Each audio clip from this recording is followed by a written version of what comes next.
Detectives ask Katrina, Do you own a firearm? Yeah. Okay, what kind of firearm do you own? The 380.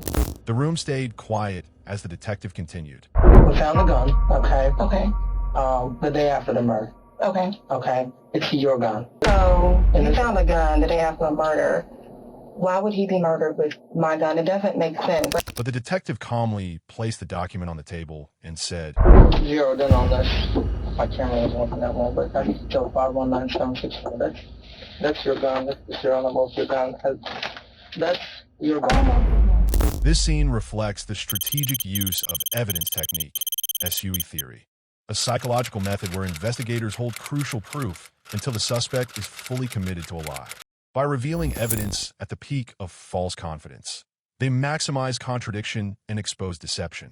And it happened before on cases with me. I'll walk away thinking you basically a cold-blooded killer. But the pertinent questions are who this demonic woman is, what happened on June the 3rd, 2012, and how detectives psychologically trap her with a perfect bait. She almost got away with it. Tonight we're hearing how police tracked down a jealous lover in connection to a Maryland man's murder. And now that woman is facing some serious prison time. Welcome back to my channel. I don't have many followers, but your single comment is a ray of hope for me. On a warm June night in 2012, the quiet suburb of Silver Spring, Maryland seemed peaceful. Inside a luxury apartment, 38-year-old Eric Samoa, a successful car salesman known for his charm and reputation as a ladies' man, spent the evening watching a basketball game with his new girlfriend, Katrina Ben, a traveling nurse. By dawn on June 3rd, Eric was dead, shot once in the head at point-blank range as he lay in bed. Detectives found no signs of forced entry, suggesting the killer was someone he trusted. Katrina claimed she'd left early for work around 5 a.m., but her detailed story about the running dryer, the wine glass, and the apartment's lighting soon unraveled. The shocking report of the forensic proved to be the last nail in the coffin, so the cops brought her in for the interrogation.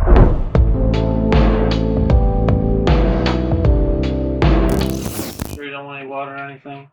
Yeah, fine. Okay. Bagel, have you eaten? We got some bagels here, so I can offer you that. I'm just gonna grab a cup of water, and as soon as the military gets back here, we'll...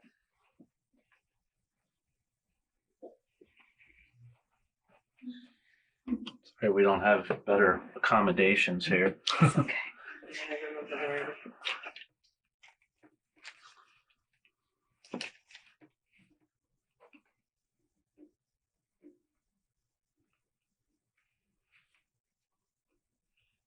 Do you mind if I keep the door closed if we actually have people walking by? And is that cool? Yes.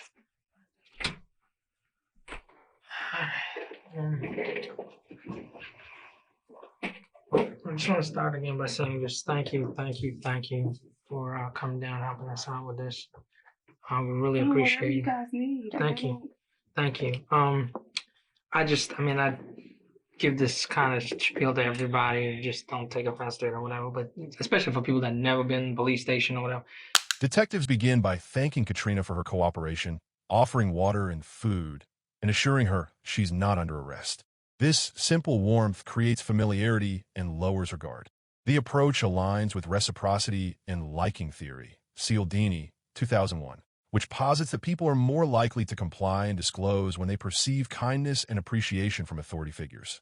Just know you're obviously not here under I have a arrest. crazy family. I've been to police station Okay. before. Not for me though. Right. I'm clean. Okay. Well, you're not under arrest. You can go anytime. You don't have to be here. Thank you for doing this. So let's. I want to know too. Yes. I will basically get some basic information from you, and then we'll talk a little bit about Eric. Okay. It's Katrina, K-A. Trina.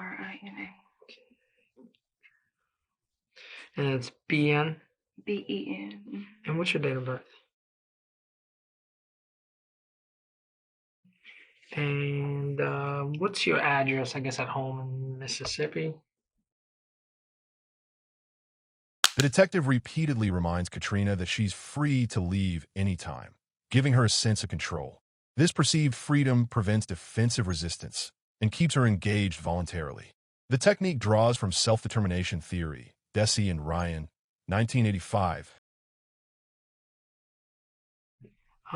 Is there a phone number, I guess? Is there a cell phone number for you? They want to.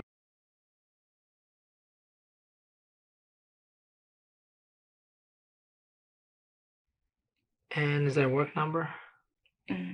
Well, yeah. Well, my agent. That's Do you need fine. my agent? That's fine. Just in case you change your number at some point or No, something. it's not changing. Okay, then that's fine. Okay. Don't worry about it.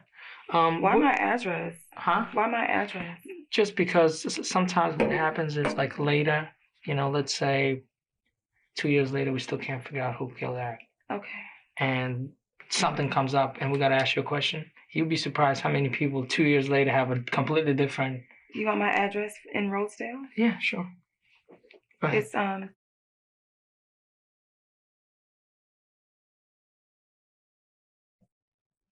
And where's that again? Rosedale. Maryland. I picked up my key yesterday. Okay. All right. Okay. So you moved in the high rise. How long ago? March 11th, I believe. March 11th. And okay. And how'd you meet Eric? I met Eric outside like 2 weeks after I had been there. I think we get off work or get in about the same time. Uh-huh. So I usually get off around 6. It takes me a while to get home. And we were walking in, and he asked me if I was a nurse.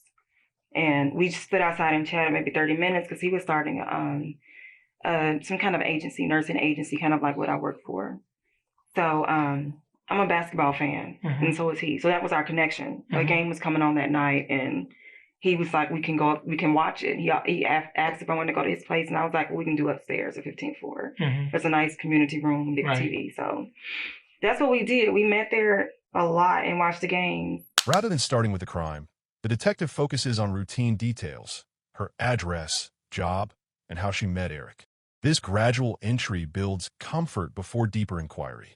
It reflects the foot-in-the-door effect. Friedman and Fraser, 1966. What time did you get off work Monday? 6. I always get off at 6. This whole week I got off at 6. Work Monday, Tuesday, Wednesday, Thursday. Okay. But I think it was about maybe 8 something when he called me. Oh man.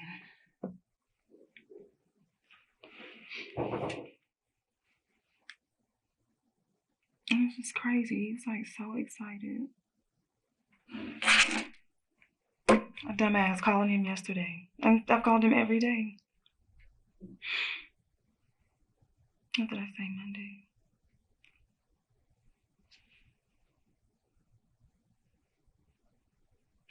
8:12. So he called you?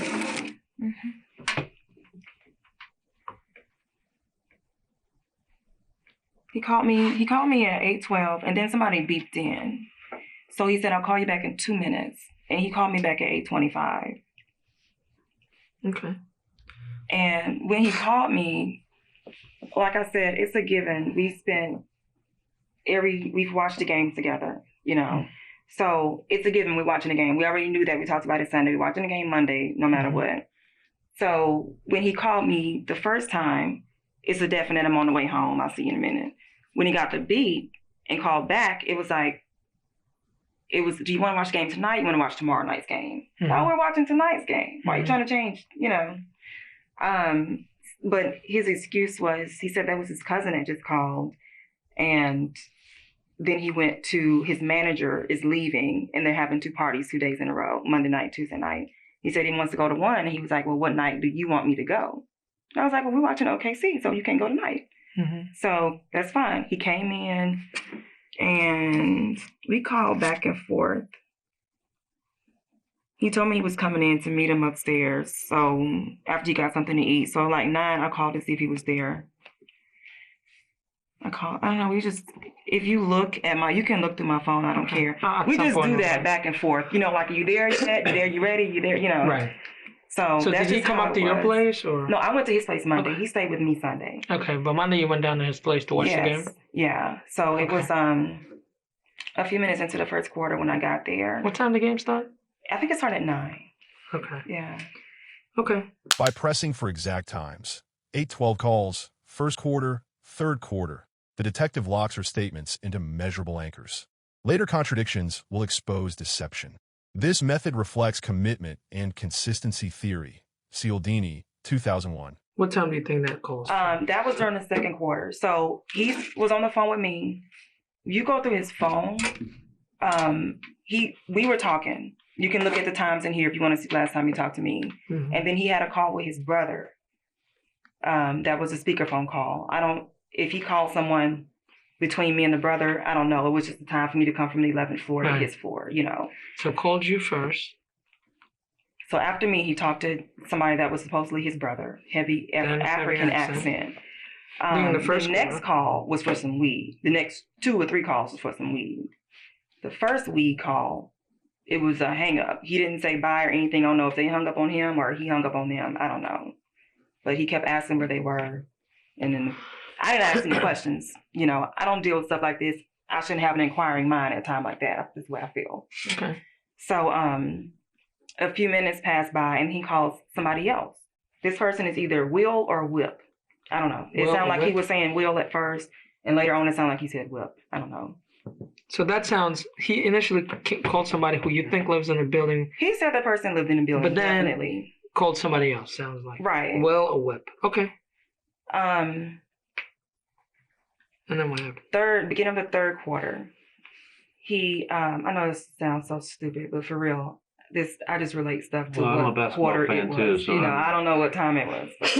That would have been probably, the games usually last about 2 hours, right? Yeah. So we're talking probably a little after 10. Yeah, 10 and it was. 10:30 then. Mm-hmm. So whoever this was, he was speaking code, but I'm not stupid. Right. I know what 420 is. What was the code?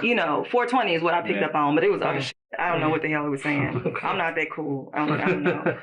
He knows all that stuff. Yeah, he looks like he probably 420 is already way beyond me. Yeah. So All right, go ahead. So he talks to this person, and it just sounds like they agreed to something. Instead of interrupting, the detective uses prolonged pauses after key disclosures, prompting Katrina to fill the silence with unsolicited information. This method operates under social discomfort reduction theory. McNair, 2011. I told you there was me, the brother, and then the weed call. He called to pay his insurance, car insurance. So, Okay. which that's probably obviously an 800 number or something. I don't know. Right. I forgot about that. Okay. What else? So we get in his car, and the first thing he did, the area that we came out of the building downstairs, where you were parked at, he parked there, but on the opposite side of the street, and he walked into that building. And I don't know, maybe that's the entrance to the east side. I don't know. I've never been there. Okay. But he went up there for maybe between 5 and 10 minutes, and he came back down. I don't know why he went. He didn't tell me. I didn't ask. Okay. I didn't see anything in his hand. We left there and went to the ATM by Giant. And his music was blasting, just blasting. He was like just so hyped about something. It's just crazy. It's like he was having the best time in his life. Now he's dead. But he went to the ATM. After he left the ATM, he started going down 29. And I was thinking we're going to 7th Street. So I finally asked, so where we going? And he said, we're just going right over the hill, just right over the hill. People started talking like that and made me nervous. You can't tell me where we're going, is what I was thinking. So I started reading street signs. So Prelude is the first sign that I saw, the street that we crossed after that. He made a right onto 650. Like, I've been up and down Right on 29, but I've never turned off before getting to like going to Cantonsville area, way down 29. Right. So he made a turn onto 650. It was really dark. It was like a big curve, and then a right onto Oakleaf. And there's an apartment complex right there. He went in through the high rise. Yeah, it was tall. It was a couple of buildings. There's a gate that he said you normally go, just drives right up in the gate. Well, the gate was closed, so he said I have to go through the security. So, okay, not a problem, right? So he drives up to the gate, and there's two young, like really dark-skinned African guys working the gate. When a detective invites verifiable details, street signs, gate locations, building numbers, he's testing her confidence in recounting facts. The strategy applies diagnosticity of verifiable detail, Nahari et al., 2014, which finds that truth-tellers naturally include checkable specifics, unlike deceivers who stay vague. And the guy asked him, he said, what building are you going to? And Eric said, well, not this one, but that one, just pointing. And the guy kind of looked like, you don't know where you're going, you know? Mm-hmm. And he said, 420, man, just like that. And the guy said, told him that? yeah, he said, at first I was thinking building 420. Okay. But then the communications between them after that, you know, because the guy said, oh, okay. And then Eric said, good looking out. So I'm like, okay, 420. I got you. You know, 420. Mm-hmm. Okay. So he came in, he made a right, and he went through the parking lot, like toward the back of the parking lot, made a left, round another curve. And I'm telling you, I'm out here by myself. I'm looking at signs. I'm trying to remember addresses. I didn't know what was happening. He's never, ever done anything like that around me. I didn't know he smoked weed before tonight. I didn't know he was going to go buy, I don't want to be in your car if you're going to go buy weed. You know, I didn't really know what he was doing, but I'm not stupid. I figured he was going to go get some. But anyway, the building he pulled up in front of, it's 235. I think it's 11235 or 12235. I used to live actually back in the day. I used to live in that but complex. The numbers on the building, that's Right. what something like that. So I'm looking at him, we're talking about something. He says he's going to get in a car. And I turn, before I can even turn and see who's getting in the car, the back door opened. Mm-hmm. So the guy gets in the car, and it was real quick. I mean, the light was on, the whole deal, whatever they did. Eric had money. He gave him the money. I didn't see anything because I wasn't looking. You know, I'm not trying to look and be nosy. But Eric said that's 60. And they started speaking code, and the guy got out. All this happened before the light could even go out in the car. Because I'm thinking, if you're going to do something like this, turn the light out. Somebody might see me. You know, I work at NIH. I don't want to be identified in something like this. So that was it. We left. Did you see what he took? Was it a bag? What was it? I didn't see anything. All I know is that Eric, I assume, took the money, and then he said this 60. They did dap, hand stuff, whatever. I was looking straight ahead. Did you see the guy? When he got out, I saw him. Okay. When he got out and was walking away, I wasn't trying to do this, but Eric pulled off and the guy was walking. I looked back. What did it He look was like? bald, and he's about my color, skinny guy, scruffy beard, thin scruffy beard. But that was just like a profile. By casually collecting names of the partner, the brother, the 420 guy, detectives expand the case's relational map without alarming her. The process leverages schema activation theory. Bartlett, 1932. How old do you think he is? I have no idea. What, do you remember what he was wearing? Blue jeans and t-shirt. Did he get in the passenger or the driver's seat? Passenger. He was right behind me. Right behind you. Yeah, and because I didn't see his face straight on. I wasn't trying to look at him directly. I'm not trying to look like I want to know who you are. Right. But yeah, I don't know. Maybe Eric got some weed at that time. I don't know. Just thinking forward, it doesn't really make sense like the rest of the night. But anyway, he definitely gave him $60 because he said it. He said that's 60. And the guy got the car. We pulled off, went back to the apartment, and it was the beginning of the fourth quarter. We watched the rest of the game. We chatted. When the game went off, we were just chatting. He was telling me how Wonder Woman bought 2 cars. Her and her husband bought 2 cars at the dealership that day. Yeah. So we went through his phone looking up pictures of Linda Carter because that was like, we're both 34. We remember that, back in the day, Wonder Woman.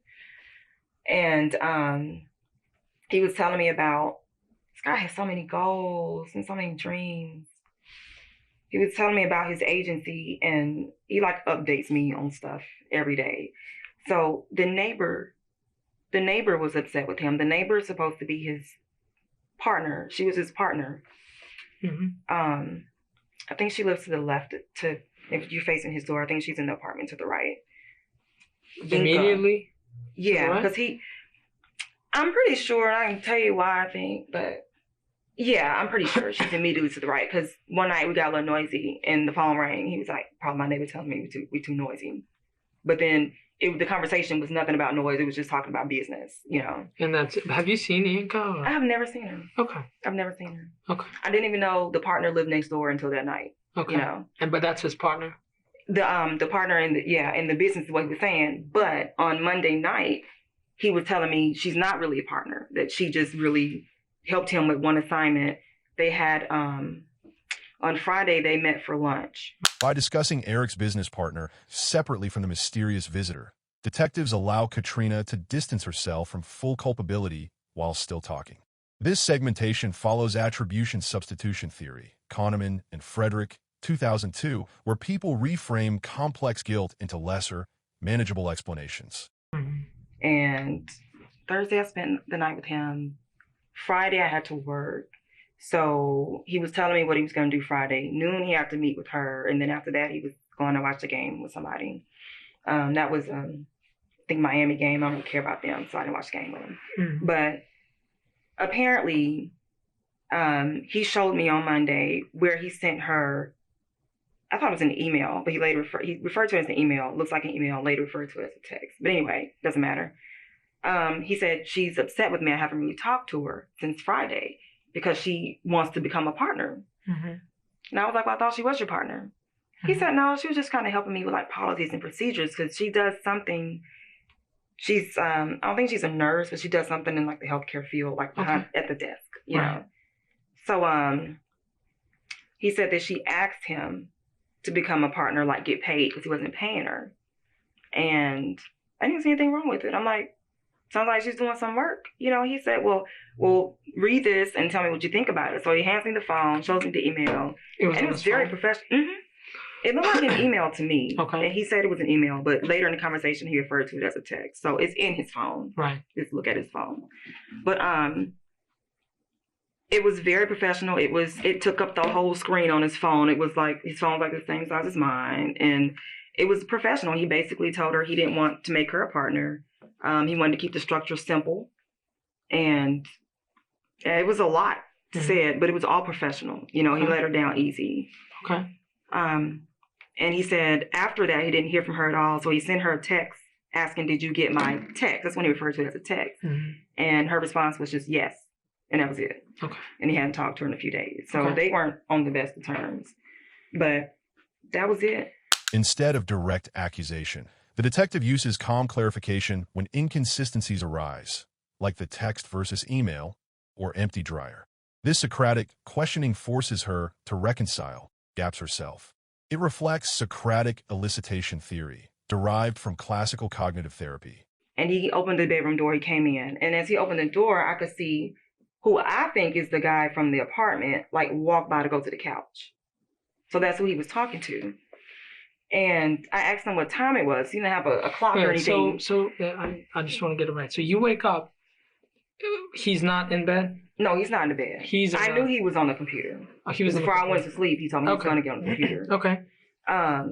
So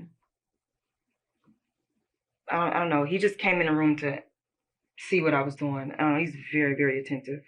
But when he opened the door, I could smell weed. He's smoking. He's smoking, and I was just kind of like, don't do that around. I don't want to smell like, I don't want my hair smelling like. Where is he at? Where he's smoking? Like, where is he at? He was smoking in the front. So when the door opened, I could smell the weed. I could see the guy. I can see the thing in his hand. It was like he had a clear, like, I don't know, Gatorade bottle or something that was empty that he was putting the ashes in. So who's this guy?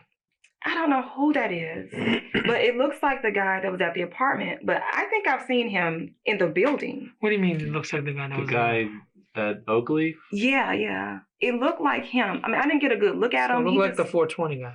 Right. I didn't get a good look at him because he just like walked by when the door was being opened. But he was also smoking?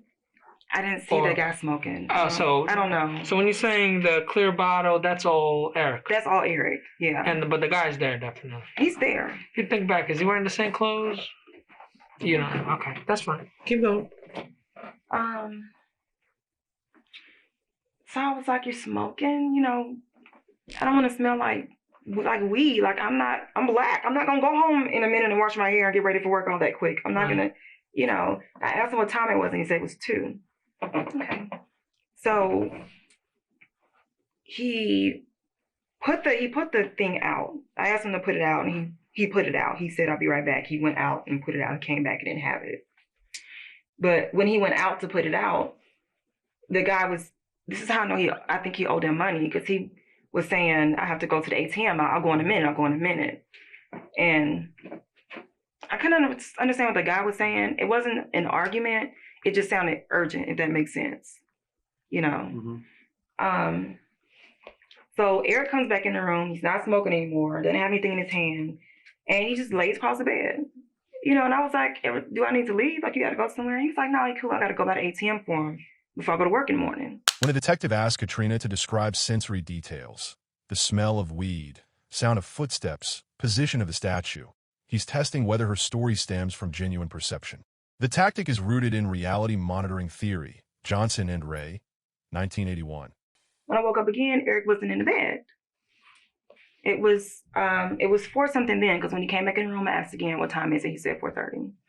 But I didn't hear anything. I didn't hear anybody in the front. So I assumed the guy was gone. I stayed in the bed. He comes, get in the bed, and around it had to be right at 5. Mm-hmm. Eric's in the bed, and I hear somebody using the bathroom. So the guy's still there, obviously. He used the bathroom. I'm a nurse. So I'm going to notice if you use the bathroom, you don't wash your hands. So he used the bathroom. I didn't hear any water running afterwards. He used the bathroom, and then he came and turned the dryer on. He was like in the closet, and he turned the dryer on. So I'm thinking that's kind of disrespectful. You know, I have to work. Eric had to work that day. He told me I had to go to work at 9. Why are you doing laundry at whatever time it is in the morning? You know, I'm not dressed. So the door from between the bedroom and the closet was cracked a little. So I get up and put clothes on. I'm like, I'm just going to go. I don't even know what time it is, but it was 4:30 and Eric told me last. I'm just going to go. I usually leave 5 something anyway, start getting ready for work. So I go through the closet to the bathroom, look at the dryer. There's nothing in the dryer. There's nothing even in the dryer. I don't even know why the dryer is on. So I use the bathroom, and I crawl back in the bed. I kiss Eric. He's letting me sleep that hard. He didn't even budge. So I just left. He hates when I leave without waking him up. But the dude was there. I just left. You know, it was just a little uncomfortable. Let me go. He just seemed a little weird. Was he sleepy when you left? He was asleep. Okay. Mm-hmm. He didn't even budge. He doesn't even sleep that hard usually. If I move, he moves.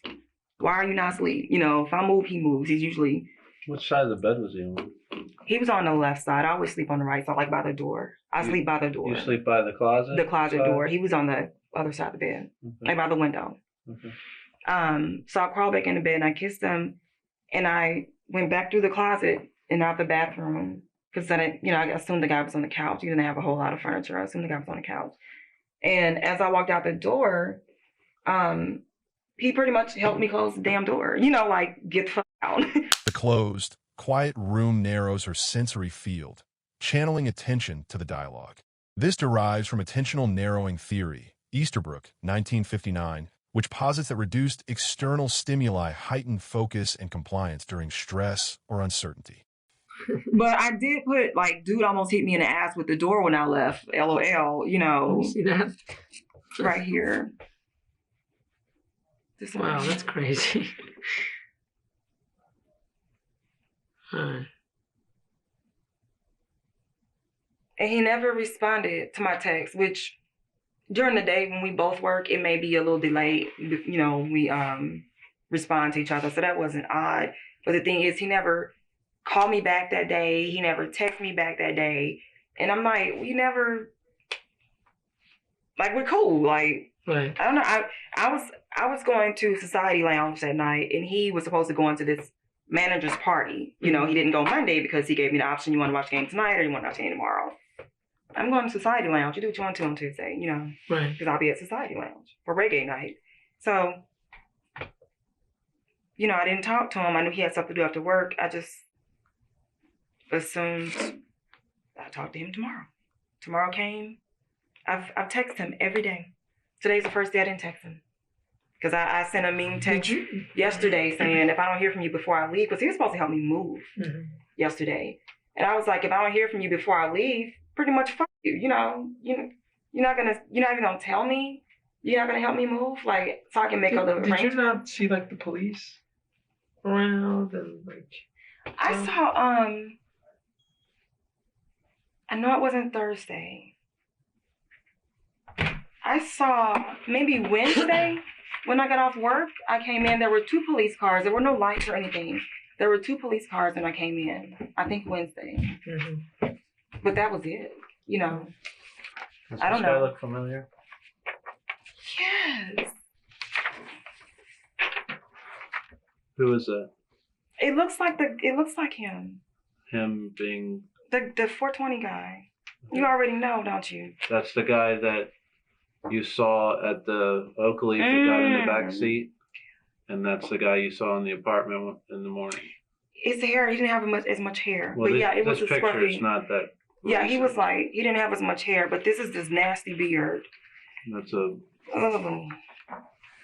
After Katrina has already described the suspect, detectives present her with his photo, asking for confirmation. Identifying him now publicly commits her to her earlier story. The method reflects escalation of commitment theory, Staw, 1976. You're pretty confident What that's happened? the person. I got it. You asked me if I saw the police. Can y'all just please tell me what happened? Well, like I said, I mean, I think I told you that he was murdered. We still trying to put the timeline together, but obviously, we thought you were one of the last people to have, been with him. But now, you're telling us that when you left, this guy's with him. And you've seen this guy in the building, like at 15th floor? Is that the same guy you've seen up there? Can I see the face picture? Mm-hmm.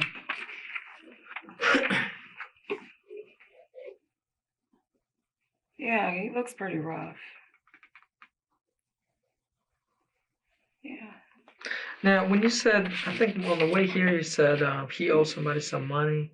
What were you referring to? Because he was talking about the ATM, Okay. going to the ATM. And we went to the ATM already. Okay. So it's not like you heard an argument about him. It wasn't an argument. Okay. It was just like, I don't even know if it makes sense. I don't know how else to say it, but it wasn't like they were arguing. They were talking about it. And it just sounded like it was urgent. And Eric's a talker, He was just kind of like, yeah, man, I'll do it. Give me a minute. And then he told me I'll take them in the morning before I go to work. I'm like, you just told me. Because I was like, I can go back to my apartment, I'm good. But he was like, no, you okay, go to sleep. So, I mean. Well. What did, can you describe, like, the living room? Yeah. Eric's, yeah. He had 2 leather couches, tan. The long one's against the back. You walk into the apartment, the kitchen. The long one is against the back of the wall. The shorter one is against the window, like in front of the window. Okay. By saying, help us understand rather than confess, detectives reduce moral tension and make partial admission feel safe. This approach draws on minimization theory, Casson and McNall, 1991. The first time you woke up, you heard this guy in the bathroom. No, the first time I woke up, they were in the front talking. Okay. Eric opened the door, and I saw the guy walk by. Okay. But at some point, you thought he used the bathroom? Oh, yeah, right before I left. He came. Had to flush? Right. He didn't wash his hands. He left there and came into the closet and was doing something, stumbled on something because the place is not that clean. So he tripped on something. He's like, I tripped on something going to the bathroom. And he turned the dryer on. I thought he was doing laundry. Mm-hmm. There was nothing in the dryer. I walked by to go to the bathroom, like, what the fuck are you doing? There was nothing in the dryer. Do you know if Eric had any valuables, any jewelry? Eric had a lot of shit. I mean, Eric was fancy. Would want to steal. Jewelry, I don't know. stash of cash. Did he have any drugs in I don't the think he had any closet? cash because he had to go to the ATM. Drugs, I don't think the weed was new to me. I can't see. That's the I first couldn't see time him. You saw him with any weed or talking Yeah. about weed and all that. Because he told me, he was like, I did something stupid a few days ago. I smoked some weed. I mean, I don't know if that's something he always did, but that was the first time he mentioned it to me, Do you know where his phone was at? Was it charging? Was it? I don't know. But whenever I asked him what time it was, he always looked at his phone. Last time I saw it was in his hand. He looked at his phone. What kind of phone did he have? Or It was like mine, but smaller. was it black or gray or dark color like that? It was in a blue case. Blue case. Mm-hmm. How about But a I think wallet? it was- Did he carry a wallet? I don't know.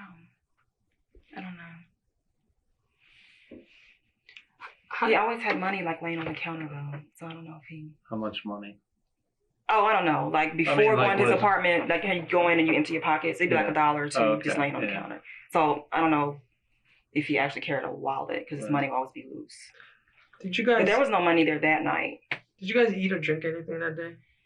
He actually went got I'd already eaten. I take late lunches at work. Mm-hmm. Like 4:30. I get off at 6. I may eat 4:35, 5:30, or just leave early. Mm-hmm. He had actually went and got something to eat from somewhere near, and he had a half a sandwich in the fridge for me, but I don't eat hardly, so I didn't eat it. So my sandwich was in the fridge, but he told me that it was like a burger. He was eating a burger. Questions like, most people would have locked the door, or did you eat together, subtly highlight deviations from normal conduct. The technique draws on social norm theory, Sharif, 1936, which demonstrates that humans adjust behavior, or explanation, when they sense misalignment with perceived norms. And he said, I have half a sandwich in there for you. He's always trying to make me eat something. I just lost 15 pounds. I'm good. What about drinking anything? We always drink wine. So I drink Moscato. I brought my own wine glass from my apartment. did you take it Moscato. back, or is it still? I took my wine glass back. I would take my wine glass back. He had red wine, I believe. Did he get that bottle that night? Yeah, he told me he was buying. He always has red wine. He always has wine. But before he came in, he told me he was downstairs buying some wine. So when I called, actually, he was messing with me because one time when I called him, I'll tell you what time it was. Because he was supposed to be there in like 5 minutes, and I called to see if he was there. And he was like, I'm downstairs getting wine. And at first, when I called him, he said, I'm not going to be able to make it. So I was kind of pissed. He said, no, I'm just playing. I'm downstairs getting wine. Okay. So let me see what time that was. I don't know if it matters if you want the time. But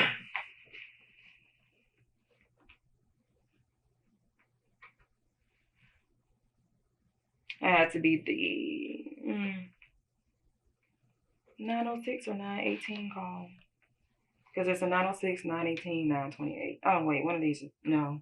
Had to be 906 and 918 because 928 he called me. So, yeah, he bought wine and he came in with food. What was food in? What was it in a container, bag? What was it? He put it on a plate. By the time I got up there, he had the food on a plate. Okay. And he was telling me it's a burger, you have half a sandwich. I gave you half my sandwiches in the fridge. Okay. Was he on Oakleaf? Who? You guys, he got murdered on Oakleaf. Because you already know. No. Questions about glasses, wine, vacuum boxes, and the statue's placement test alignment between her memory and the crime scene. This technique is grounded in encoding specificity and source monitoring theory. Tulving and Thompson, 1973. Yeah, I remember facial hair. And when we watch the games up there, it's usually dim. Like we dim the lights and it's just like movie night or something. Everybody just watches, it's always like 2, 3 people Did you other see than us. Eric interact with him up there ever? Eric interacts with everybody. Right. He talks to everybody. Mm-hmm. Just so I'm clear too. What time do you think he showed up? You would know because you It woken was- up to him He being was there at 2. When we went to bed, I don't know what time the game went off. 11 something maybe. Mm-hmm. We chatted for maybe, I don't know, maybe another 30 minutes we chatted. We went to bed, sex for maybe 45 minutes, and I went to sleep. And then we're thinking that he bought weed on Oakleaf, right? But he didn't smoke any weed when he got back with No, you. he didn't. The first time he smoked any weed. smokes weed is when you wake up in the Mhm. middle of the night, 2 a.m., whatever that. Mhm. And see, I wasn't sure what, it didn't make sense to me because I was thinking, why is he here? We just left him there. Like, Mm-hmm. and I was kind of figuring, okay, he must live in a building because I was already thinking he kind of looked familiar when I saw the profile and he was going back into the apartment. And it was just, did you guys talk to him? We can't really tell you what's going on with the investigation, and the reason is because you're a witness, and Oh my God. we can't influence Oh my God. Okay, I have a question. your recollection of things is why. Okay. Okay, I understand. I'm sorry. Just I'm sure you have a million questions. I understand.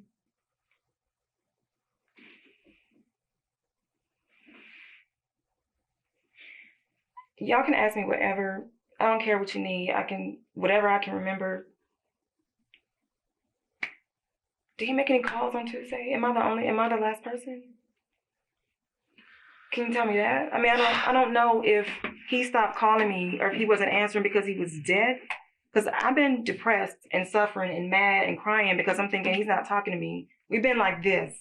It's Just to settle my heart, you know. I think your heart can be settled. Yeah. That whatever we you were like whatever you this. were We feeling were like this. was real. As far as how the chemistry.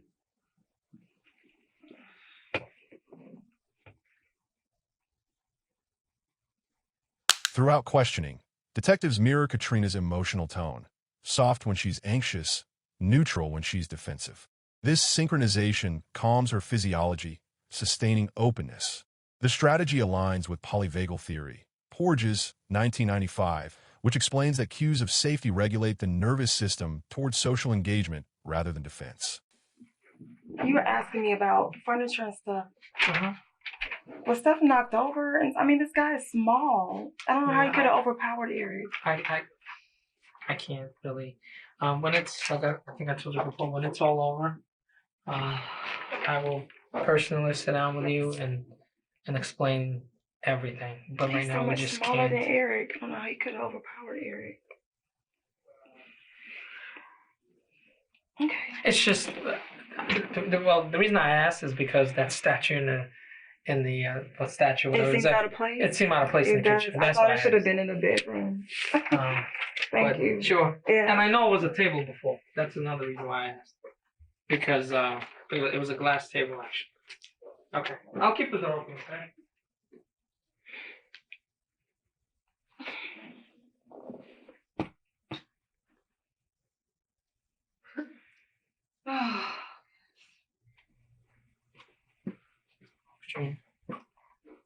I'm still texting him. Do you actually? What I want to do is take a picture of the one message you sent him that says, "Dude, almost hit me with the door." I'll bring a camera. You can do it. Okay. All of them. You can read all of them. Sure. I was still texting him. I text him every day. Here's the thing. Do you have your new apartment already? You do. You got the keys and everything. All right. I can't say for sure that this guy stayed behind and did it. But it's a possibility. Okay. And we don't want you obviously to be in the building right now. Let me think about that. Right. So, what we'll do is we'll drive you back. We'll help you get whatever you need, and then we would want you to go for a couple of days until I give you a call. Okay? By discussing her move, offering a ride, and promising follow-up calls, detectives project an ongoing alliance. This tactic exploits goal gradient theory, Hull, 1932, where the perception of an attainable outcome increases effort toward completion. In this case, continued compliance. Is that cool? I was I have to be at the apartment. What's today's date? I don't even know. Today's the 9th. By tomorrow. So that's We'll talk to the management to make sure you get a couple of days or whatever. Okay? Let me take that. I'll take some pictures out there. That's fine. That's all his messages? Yeah, between me and him. This is the first one I sent Tuesday. I'm sorry. Tuesday morning, but all of this is like me messaging him. That's fine. That's thinking he's just ignoring me, so you can take it all. If I would have known, I could have just printed it for you. Okay. All right, I'll be right back, okay?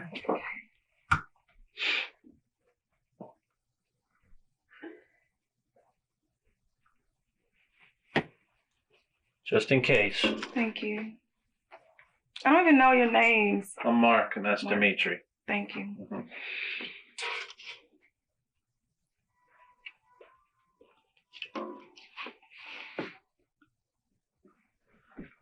You know what? I'll be right back. I just gotta grab my camera, okay? Okay. I can print this stuff for you You guys.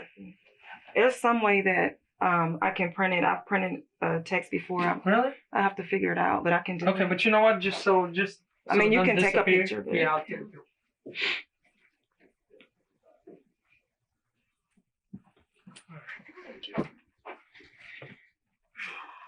You asked about eating. Like I remember lots of dishes in the sink, but that was like from whatever company he had over Friday and Saturday, I think.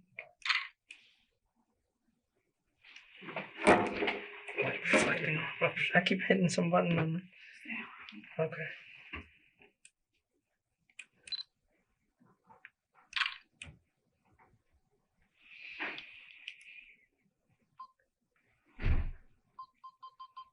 By offering contact cards and future communication, detectives create a continuing social link. Changing her story later would threaten that relationship. This dynamic is supported by commitment consistency principle, Cialdini, 2001, suggesting that once social bonds form around cooperation, altering prior statements becomes psychologically costly. Hey, Trina. Hey, how are you? Good, how are you? Tired. Hi. You got your makeup on today, huh? Yeah, my makeup on today. I remember you telling them, never leave the house without the makeup. Yeah, never.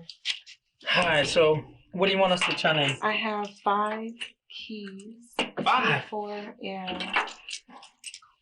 This is the little thing you wanted, and The this is 5. for the garage. So, Wow, they actually printed the number on it. yeah. It's for the garage, so I don't know if that goes to them at the desk or to the garage. Yeah, we'll give it to Wanda. Okay. And that's fast. That's just what I hung on Okay. the thing. I don't think they need that. How's your new place? It's okay. It's boring. So everything's out of your apartment.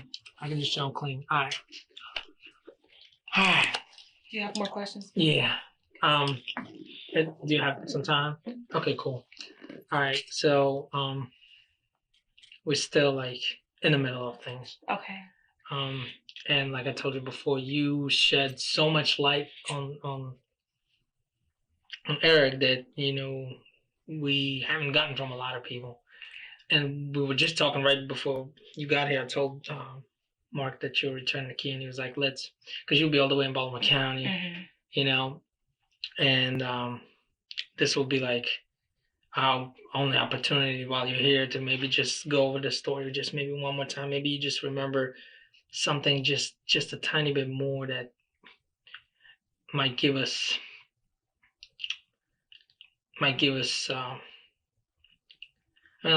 we need to arrest the Is there person something responsible. in particular you just want to know? Because that's everything that I said before. You can ask me anything. Really, I think if he could kind of go through the story again over the last, I think it was like Thursdays where you started with him last Thursday, and just day by day, and we'll fill in some details if you can as you go, because we're trying to establish like everybody he talked to, was with, Is this a camera? place he went. Yeah.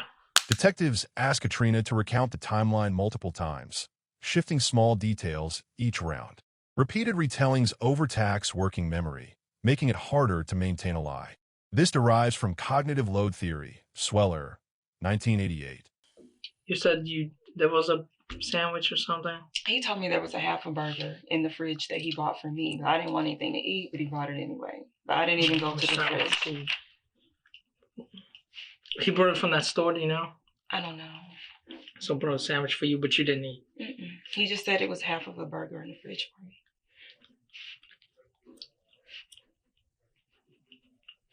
Okay. And you just had the one glass of wine. You didn't have any of his wine, so your prints will I don't be on the drink his bottom. wine. I don't even like how it tastes. It has to be sweet. He doesn't drink sweet wine. Okay.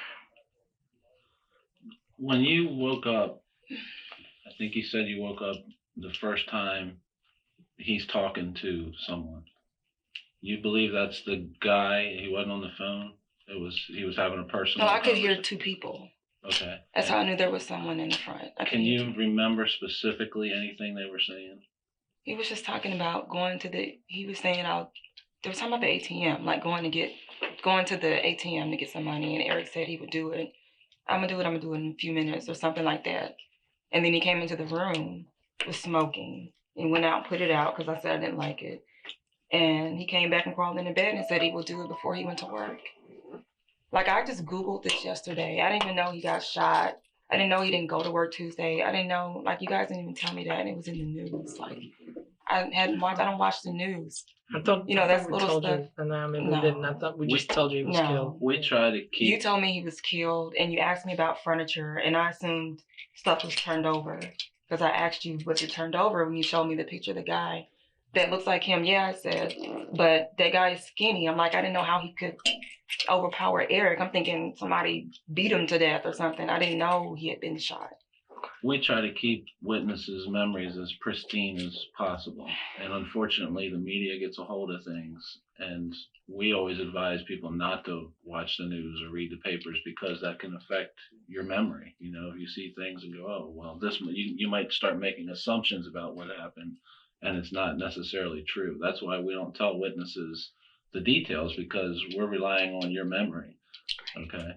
Detectives warn Katrina about news coverage and memory contamination, then steer her back to first-hand recall. This inoculates her account against outside suggestion and keeps later contradictions attributable to her, not the media. I know the guy's in there. I'm trying to be quiet, not to disturb him. I wasn't looking for him. There's no reason for me to look that way. I'm going out the door. So I'm going around the box, open the door, and he comes up behind me at some point and helps me close the door, pretty much. Did he grab the door anywhere? Do you remember? He apparently had to be touching it. I don't know. He was shutting the door. He was touching it somewhere. So you got out from the bedroom, through the closet, and out that way. And he came up somewhere from the living room area, and being on the way, touched the door. All right. I just saw his arm. His arm.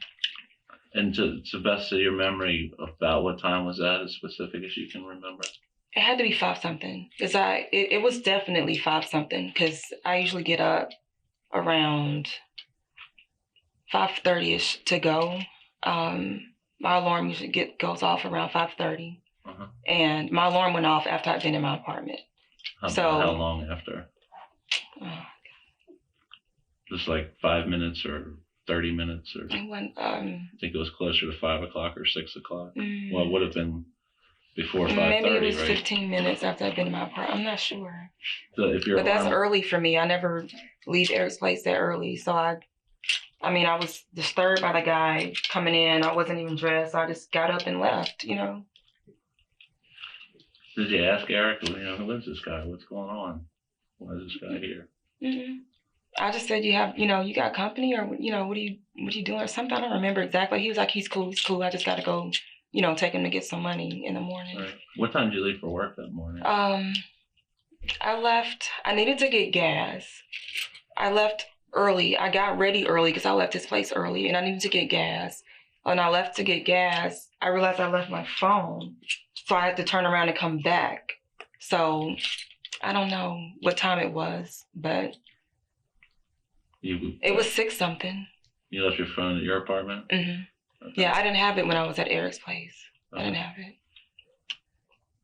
Okay, so after you came back, got the phone, it was 6-something when you left? No, it was 6-something when I left out. Okay. Period.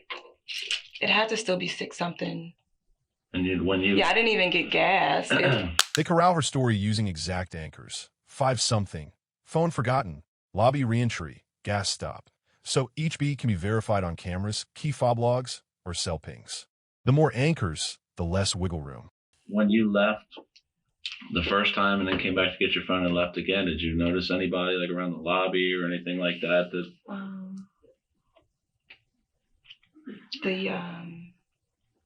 don't even know if the concierge was there. I don't know. Did you go out the front door both times? No, I never go out the front door. I go out. I'm usually parked on 7. Where we saw you? Is that the door? That's usually where I park. Every now and then I park on the lower level. Like, every now and then I park on the lower level. But even when I park on the lower level, I don't go out the front door. I go out the back hall. But you have to come in the front door. So whenever I come in on the first level, I have to come in the front door. You can't get into the back. Mm-hmm.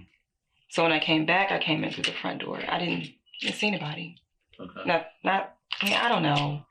Maybe I did. I wasn't trying to remember. I don't know. Nobody does. I mean, you were pretty. There's usually people out there that's waiting on the bus and stuff, but right. I don't remember. You didn't get that same suspicious sense you had with the 420 guy at Oakleaf, right? There's no About reason. anybody. You didn't see No, anybody there's no reason. like lurking around or anything. Okay. And then was it a regular day at work? You could whatever your 8-hour shift or whatever, and then no word from him at all during the day. And I text him. You can look at my phone. It's still there. I text him a couple times. Okay. And like I said, it usually takes just regular. When you text somebody at work, sometimes they text right back, sometimes they don't. You know, it wasn't abnormal. But when he didn't text me all day, then, you know, I was just kind of thinking, yeah, I'll call him later. And I sent him a text saying, I'll call you before I go to society. And he didn't answer. So I don't know, maybe he's out again. I don't know. I don't know. Okay.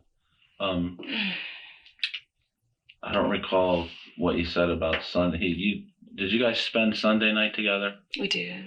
Do you remember what he did Sunday prior to meeting with you? Like, what time did you guys get together Sunday? He didn't come to my place. He's never come to my place to sleep. But he didn't come to my place until right after midnight. By mapping which doors she used and when she doubled back, detectives recreate context to cue accurate recall while exposing gaps that don't fit the building's flow. Were there any males in the building that he was friends with that you know of? Or he was friendly with everyone. I mean, there was so many people that would be on the 15th floor watching the game. He talked to everybody. Was there some people more than others at the 15th floor that he seemed to be closer to? Because, I mean, we're just trying to figure out anybody at all we can talk to that might shed some little piece of information that can help us. I don't know. Just look at his phone and see if he was talking to somebody after I went to bed. I don't know what time the game went off, but we chatted maybe 20, 30 minutes, went to bed. An hour later, he was back up I don't know if he was on the phone with someone. He told me he was on the computer for a while. I don't check his computer, check his phone. Did he say what he was doing on the computer? Was it? He calls it going to work because he has the staffing company that he was trying to start. So he does whatever he does on the computer with that, you know, sometimes. Okay. So I don't know. Maybe he's dating online. I don't know. Check the computer. But yeah, he was a ladies' man. Could have been some angry women. Yeah. He was keeping me happy. It is what it is. Well, my part of it is like forensic part, and that's why I was asking about the food, because one thing we're gonna do is do the fingerprints and all that stuff. So at some point, have you ever been fingerprinted before for a job? At some point, maybe not now, but we might need elimination fingerprints from you because there's going to be a ton of fingerprints in this apartment. So we'll eliminate people that belong in his apartment and hopefully find a print of somebody that doesn't belong, like the 420 guy.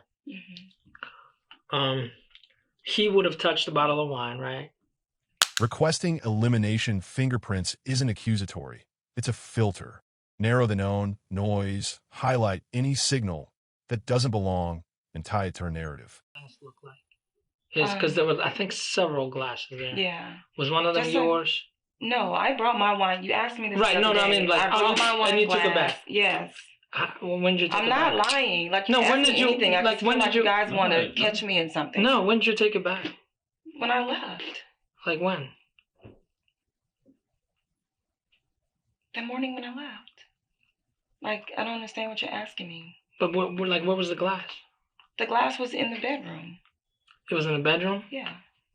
Okay, you took the glass with you in the bedroom? Yeah. Okay. Well, like everything comes into the bedroom with me. Okay. My clothes, my purse. We're just trying to get a sense of what it looked like when you left as compared to what it looked like when we got there, so we know what's out of place. And I don't know. That's like the girl. We initially thought that was weird that the girl was in the kitchen, but you explained it that the girl was in the kitchen. Yeah.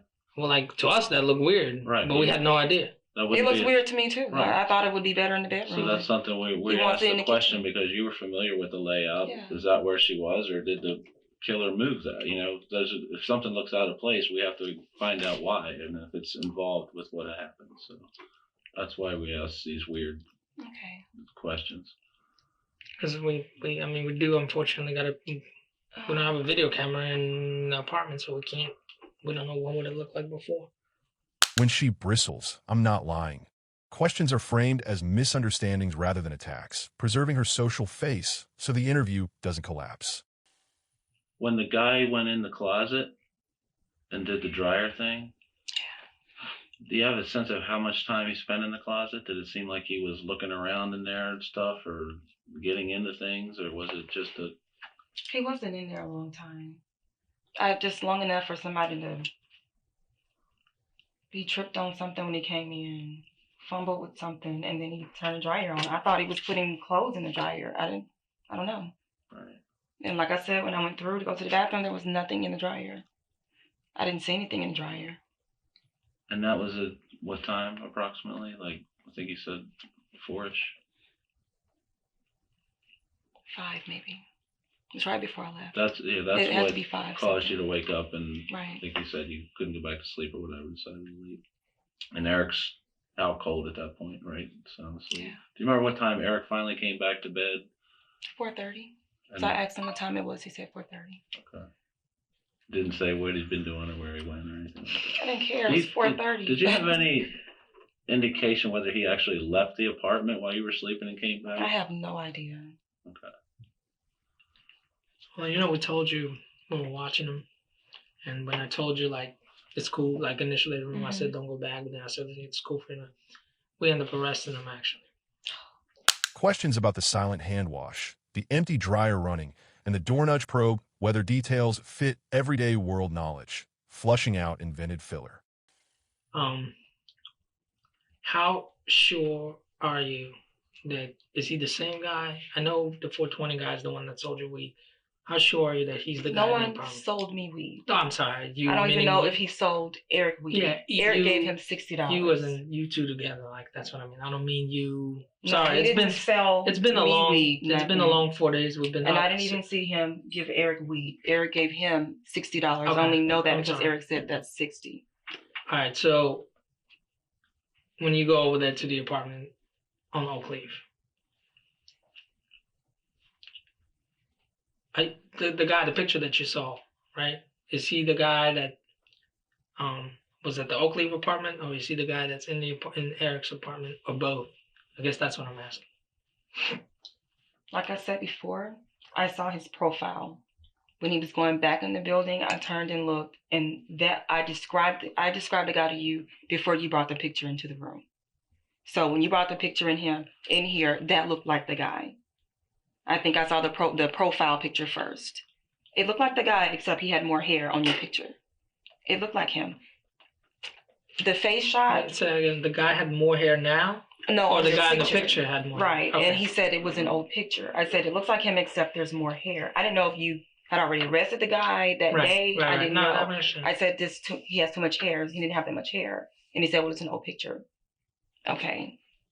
All I saw in the apartment was a profile. Because Eric opens the door and the guy goes by. That's all I saw.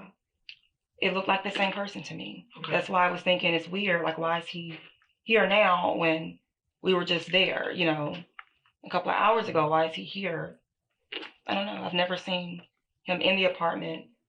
Looks like a guy I've seen on the 15th floor. More than once. Asking what percentage sure about the 420-man forces her to quantify certainty. Useful later if confidence drifts after new info. Wow, you seem so almost out of it. Have you been able to talk to anybody? Talked to my agent this morning.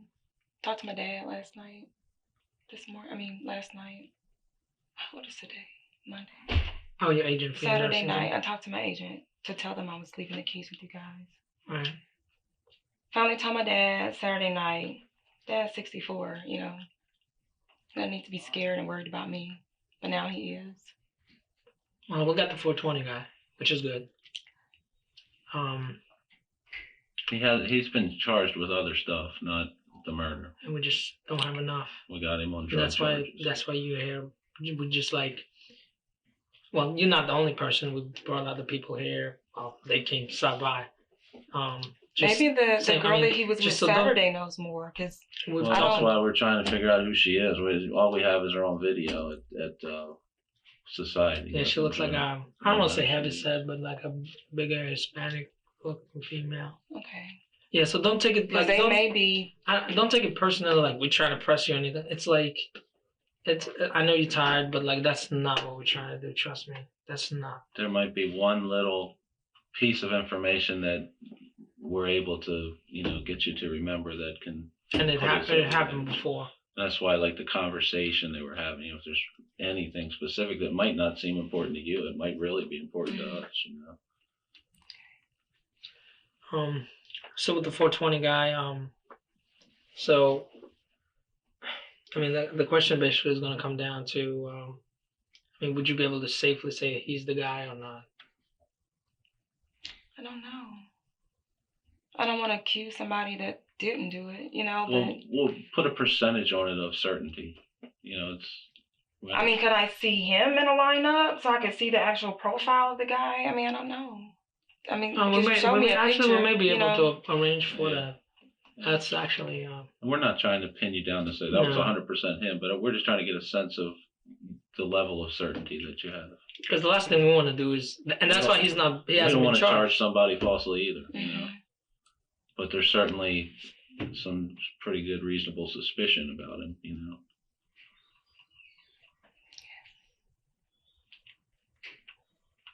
She asks for a lineup. Detectives accept the hedge rather than push for 100%. Graded commitments are easier to lock in and harder to recant. When have you started at Hopkins yet? When do you start up there? I start Tuesday, tomorrow. So you're done with NIH now for the time being, unless a job comes through. When will you find out about that? I don't know. I may have to just wait and reapply. I applied for the wrong thing, so I don't know.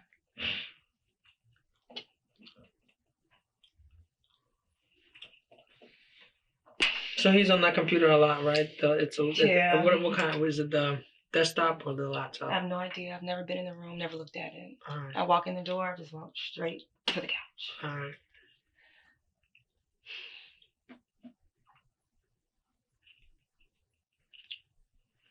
Is there anything else that you thought of since we talked the other day that?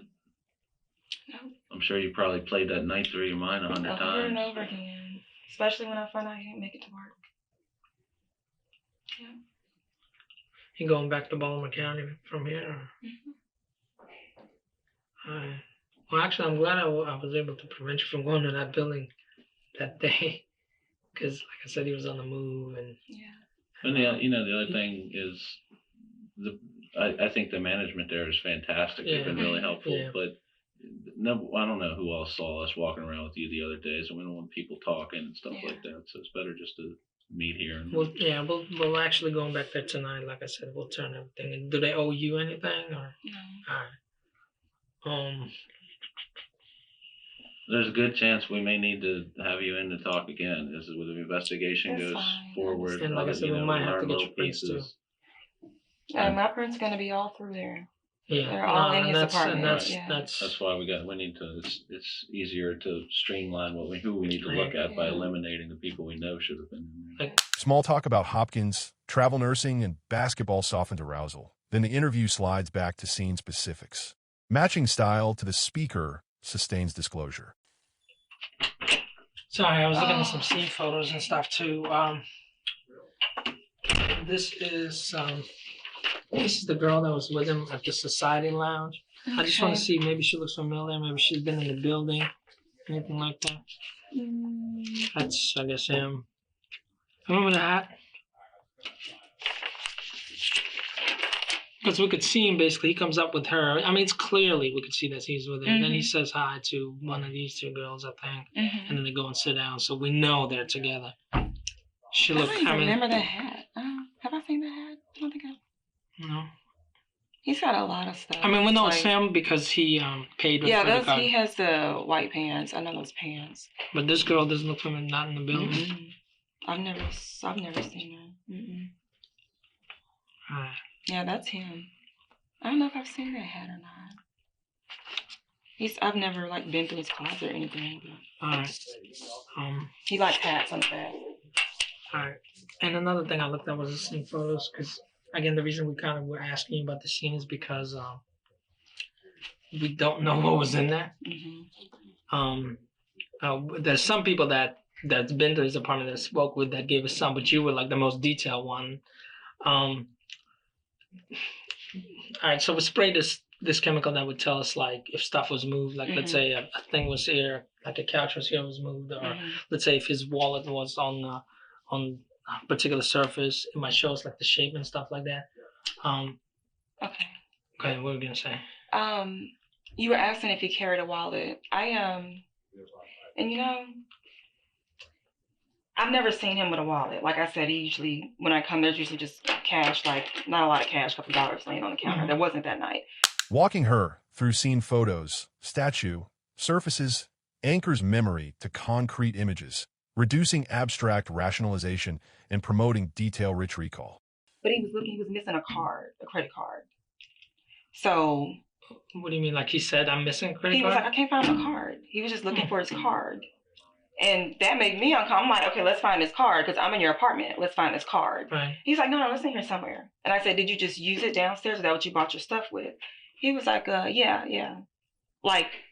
Yeah, like yes, or yeah, like maybe. He said yeah, but like he wasn't sure. He had another card because he went to the ATM with the card. Okay. I don't know. He just seemed like he was, like the card was really missing because he looked for it for a minute. And I was kind of thinking, because like I said, the night before, Saturday, he doesn't cancel an OKC game with me, you know. So I figured he might have had a hot date. So I'm like, who was in his apartment who took his card, you know? But when I asked if he used the card that day to get his food and stuff he said, yeah, but kind of like not really sure, yeah. So the wallet, so you said he doesn't carry a wallet usually. I've never seen a wallet. Did you guys doesn't mean go he out doesn't. on a date, like a dinner or something, where he would have paid? Do you remember, like, did he pull out just his credit card, or did he pull a wallet out? I don't know what he. Because we see certain patterns that may look like a wallet. That's what I'm saying. Oh. And that's, I mean, we seeing patterns, like, we can't say, okay, so it's like a pattern like that, maybe it's a wallet. Yeah. You know what I mean? That's why we gotta look like, okay, if you could tell us maybe that's where he puts his wallet, maybe we can say, okay, this maybe. I've never seen a wallet. Okay. But it wouldn't have been like anywhere in the bedroom. Like he wouldn't have left it. Like phone. Remember I asked you about the phone? There's nothing to put his stuff on. Like my stuff, when I bring my stuff in the bedroom, I just lay it on the floor. Okay. So, I mean, I don't know. His apartment. So nothing was removed, we're thinking then, as far as like furniture. Yeah, that would make sense. No, he just doesn't have a lot of furniture. Right. Phone, like, would it be on the floor? Where would it? I have no idea. I don't know. I've never used his phone. I've never looked for his phone. Okay. They pivot to cards, wallets, and ATM timing. Money trails externalize proof and reduce reliance on self-report, upping the cost of fabrication. And I guess your wine, where would that be? My wine, again, is in my apartment.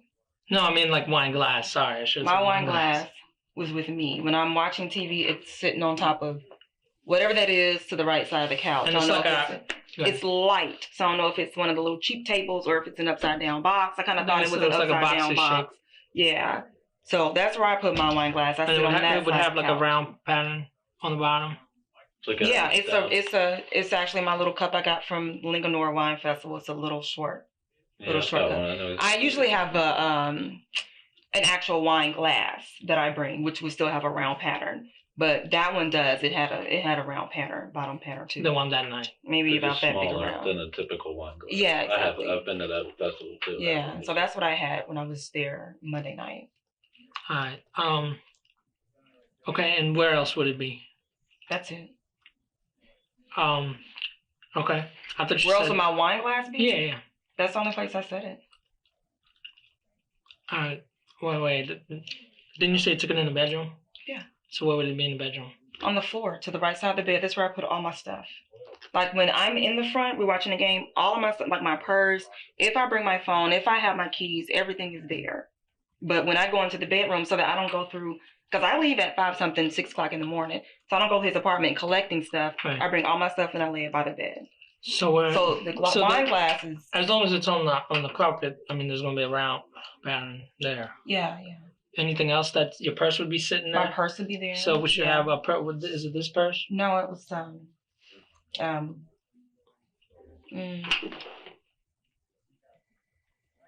Maybe a little bit smaller than this one. Okay. Oh, I Okay. think what purse I had that night. I change purses like every day. This isn't the purse I had the other day when I was here. Because it's kind of like so hard for us to picture the, you know what I mean? Yeah, Like we'll see shapes, but we have no idea what it is. Yeah. The purse I had the other day was like this size. I think the one I had that night was a little smaller. And you're closer to the closet. Yeah, I sleep by so the it'll be closet next door. Next to you. What else would it be on the floor? What else would? My clothes. He had some clothes in the corner too. Clothes probably won't leave impressions, but okay. Clothes like jeans and t-shirts. My keys. Phone? I didn't bring my phone that night. That's right. Yeah. Detectives press for exact placements. Wine cup ring on carpet, purse position, shoes which side of the bed. So Katrina stakes verbatim details that are hard to maintain if untrue. Later, any mismatch with scene impressions, prints, fibers, indentations, flags fabrication. I was able to move it easily, so I didn't think anything was in it. I didn't really look at the box, but I just thought it was a vacuum. I guess the little shape I saw, I didn't really focus on it, but I just thought he had bought a vacuum. I don't know. But it was kind of in the way, and we walked around it all night. So I don't know. But he told me before he even started using my vacuum that he had a vacuum that was in his car. I was under the impression that he had borrowed a vacuum from someone else. Okay. And I don't know what's going on with the vacuum box. I don't know. Anything else that didn't belong when you entered or left? Mm-mm. How about in the bathroom? Because you said the guy used the bathroom, didn't wash his hands. Was there anything that looked out of place or anything in there? Eric had some towels and stuff. There was a pile of stuff like on the left side of the counter, but there's always stuff there. He doesn't clean up that often. Anything else unusual in the bathroom? Or did it look like? Did you use the bathroom before you went to bed? Mm-hmm. When you left? I used the bathroom like after the game went off, right after the game went off, and I used the bathroom before I left. And when you left, do you recall anything that looked different in the bathroom from the time you went? I wasn't it before bed. I wasn't looking for anything, but I didn't notice anything. Nothing stood out. Mm-mm. And you said the dryer's running? Yeah, because the guy turned on the dryer. As you're leaving, can you hear it still running? I'm pretty sure it was running because it was running when I went through the bathroom. I mean, through the closet into the bathroom, and I just went back in. It was still running. Kissed Eric, went out, and just left. So did you see anything in the dryer? No, I didn't see anything. That was weird to me. I'm Meaning like, I didn't it's see running anything. without anything. Yeah, I didn't see anything. Is the light on in the dryer when it runs, or how did you see it? We have the same dryer. It has to be. The light had to be on. Okay. Yeah. All right, and not definitely I didn't nothing see in there. anything in the dryer. I don't know if there was something very tiny that I couldn't see, a sock, a towel. I don't know why he turned the dryer on at that time in the morning. I thought it was a little rude. We're trying to sleep. We both have to get up and go to work. I don't know about him, but we have to get up and go to work. He's doing laundry at whatever time it was in the morning, 5 o'clock. I just thought that was a little rude. So I was like, let me just get up and go, you know. They spotlight a dryer running with no laundry at 5 a.m., a behavior that breaks everyday routines, then hold on it until she explains. Script breaks are powerful because people remember normal event schemas, not odd insertions. No other noises you can think of, turning on other appliances or nothing like that. The radio was playing in the bedroom. We sleep with the radio on. The radio was on? Mm-hmm. I know it was one of those iPod type radios, right? The tower. Mm-hmm. Was there an iPod in it? How was it playing? I think it actually was the radio that was playing. I'm not familiar with those little iPod things, so I think there was one on top. You think there was? If it wasn't just the top of the it's a whatever it was, because I was looking to see what time it was, but it wasn't the time on it. It was like, what color was it? It was like a blue light. A blue light on top of it? Yeah. Yeah. So that may have been the iPod. I don't know how that works. I think the blue on it is actually the part of the radio. Part of the radio, but there's like a thing there for the iPad. There's something sticking up. There was something sticking up. So I don't know. I thought what I saw. I think it was a blue light. I thought it was going to tell me the time because I didn't want to wake Eric up again. Because usually, if I have my phone, I just look at my phone and see what time it is. I didn't have my phone. So How I are would you ask gonna get? him. How are you gonna get up in the morning? I was gonna get out. No, get up like in the morning, like without an alarm. Oh, that's what I do. I just ask him what time it is. What time is it? What time is it? Like I wake up. I'm usually a night nurse, so I wake up naturally, during the night. So all night shift, huh? Well, since I've been here, I've been doing days, but I'm usually a night nurse, so I'm up throughout the night regardless. But he doesn't have a clock in his room, so I just ask him what time it is. What time it is? He tells me. What other lights were on, if any? I don't think there were any other lights on. It's completely dark when you left. TV might have been on. I know I turned the light out in the bathroom because I accidentally, every time I go in there, I turn on the wrong light. Like the first switch, I think, turns the light on in the closet. Questions about lights, radio status, closet doors, and bathroom switches force her to bind memory to the room's sensory state. Seen photos can later confirm or contradict. This leverages how recall improves or fails when context cues match in coding. So you still saying you didn't kill her? No. Okay. Do you own a firearm? Yeah. Okay, what kind of firearm do you own? The 380. Okay. Why didn't you tell us that last time? Because you never asked. I didn't kill anyone, so it's no need for me to say I have a gun. I mean, you never asked. You asked me, have you ever held a gun? Mm-hmm. Have you ever fired a gun? Mm-hmm. I've been stalked, followed home, and grabbed. So the police in Jackson, Mississippi advised me to get a gun. That gun's so old, I haven't had to pull it out. Where is it? I don't know. I'm sure it's somewhere. Why? That's important to know. I mean, I honestly don't know. I move around. I have suitcases. I have stuff like boxed. When's the last time you saw it? Actually, 2010. Because I was in Atlanta and I had a stalker and I was under Sandy Springs. You were the last person in Eric's apartment, okay? Was not. Yes. The reason we know that, well, there's several reasons why we know that, but we spent a year going through videotapes of every entrance in that building, and we identified every single resident and guest that entered that building.